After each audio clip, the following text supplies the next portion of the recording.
안녕하세요. 귀로 듣는 이야기 멍멍이 채널에 오신 것을 환영합니다. 오늘의 이야기는 다종인격입니다. 다종인격 장애는 한 사람 내에 둘 이상의 인격이 존재하는 심리질환이며 각각의 인격은 서로 다른 특징과 행동을 보인다. 이는 대개 심한 외상 경험, 성적, 육체적 학대 등과 관련이 있으며 발생률은 인구 100만 명당 한두 명 정도이다.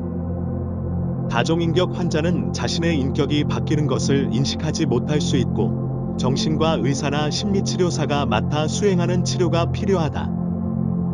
일부 다종인격 환자는 자신의 인격들 중 하나를 표출하며 일상생활을 유지하기도 하지만 이는 대부분 드문 경우이다. 대중적으로는 분열된 영혼이라는 용어로 인식되나 이는 부적절한 표현이며 진짜 다종인격의 본질을 잘 반영하지 않는다. 다종인격은 현대 정신의학에서 인식되는 질병 중 하나이며 DSM-5에서도 진단 가능한 질병으로 분류된다. 실제로 다종인격 환자들은 자신의 질병을 공개하기 힘들어하여 정확한 통계는 없지만 세계적으로 다종인격 환자들이 알려진 사례는 다음과 같다. 시디 홀리데이 시드니 헌터, 2011년 미국에서 가장 유명한 다종인격 환자 중 한 명이다. 26명의 인격을 가지고 있다고 밝히며 이를 바탕으로 책 웬 레비트 하울즈를 집필하였다.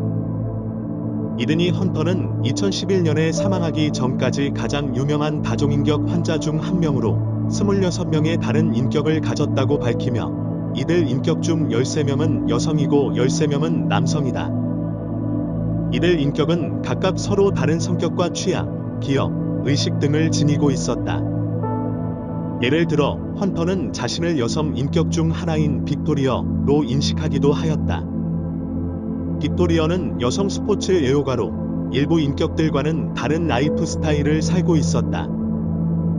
헌터는 이들 여성 인격들 중 일부가 성적 학대와 같은 고통스러운 경험을 겪었을 가능성이 있다고 밝혔다. 시드니 헌터의 26명의 다른 인격 중 13명은 남성이었으며 이들 남성 인격은 각각 서로 다른 성격과 행동 방식, 취향 등을 지니고 있었다. 예를 들어 남성 인격 중 하나는 화가로서 창작 활동을 즐기며 다른 남성 인격은 트럭 운전사로 일을 하며 또 다른 남성 인격은 젊은 소년으로서 다른 인격들과는 다른 경험을 갖고 있었다고 전해졌다. 이들 남성 인격들은 여성 인격들과 마찬가지로 헌터가 경험한 학대와 트라우마를 바탕으로 형성되었으며 각각의 인격들은 헌터가 겪었던 감정과 상황에 대한 대처 방식을 나타내기도 했다. 이처럼 다중인격 장애의 인격들은 주인공인 환자의 경험과 감정을 반영하면서도 그들의 개성과 특징을 갖춘 별개의 존재로서 존재한다.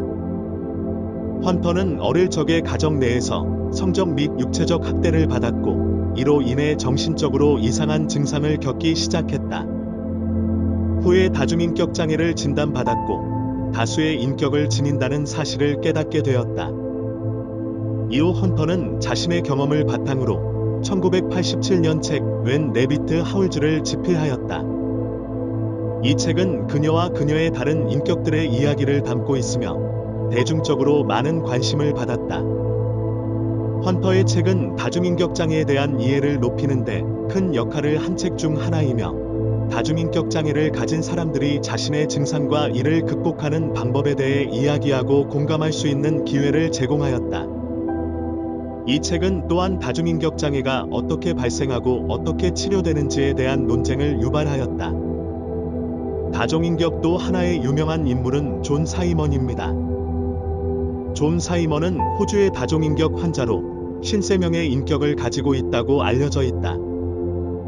이들 인격은 모두 서로 다른 이름과 성격, 의식 등을 가지고 있으며 자신이 이들 인격 중 어느 한 명이 되었을 때에는 다른 인격들을 기억하지 못하는 경우가 있다.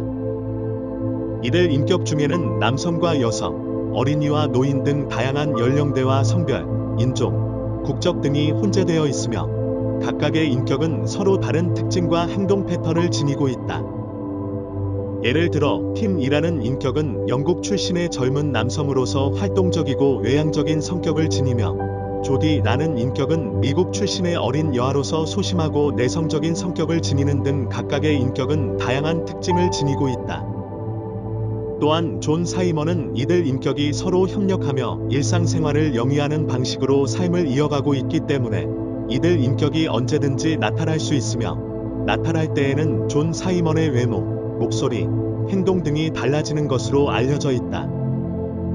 이러한 다중인격적 특성은 정신의학적 진단과 치료, 사회적 대우 등 다양한 측면에서 다중인격 장애의 이해와 대처 방법에 대한 중요한 정보를 제공하고 있다. 사이먼은 어린 시절 가정 내에서 성적 학대를 받았던 경험이 있었는데 이를 바탕으로 그의 다중인격 장애가 형성되었다고 추측된다.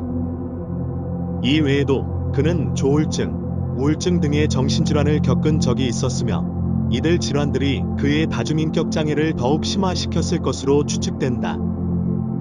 그는 이들 인격들이 서로 협력하며 일상생활을 영위하고 병원 및 정신의학 전문의와 함께 그들을 관리하는 방식으로 삶을 이어가고 있다고 전해졌다. 이처럼 사이먼의 케이스는 다중인격 장애의 특이성과 다양성을 보여주며 이를 통해 정신의학의 더 깊은 이해와 진료 방법론의 발전에 큰 기여를 하고 있다. 영국의 다중인격자 제인의 이야기도 매우 유명합니다.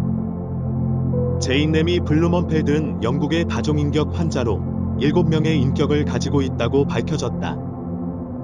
이들 인격은 각각 서로 다른 성격, 기억, 특성을 지니고 있으며 이름 또한 다르다.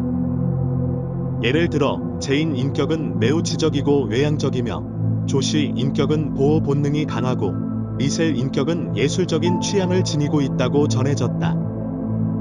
제인은 이들 인격 중 하나일 뿐이며 다른 인격들이 불특정한 시간에 나타나거나 새로운 인격이 나타날 때 기존의 인격 중 하나가 사라질 수 있다. 제인은 자신이 가진 다중인격을 토대로 책 더 언비커밍 A 메마어 오브 디신터그레이션을 출판하였다. 오늘의 이야기도 재밌었으면 구독과 좋아요 알람 설정 해주시길. 우리 다음에 또 만나요.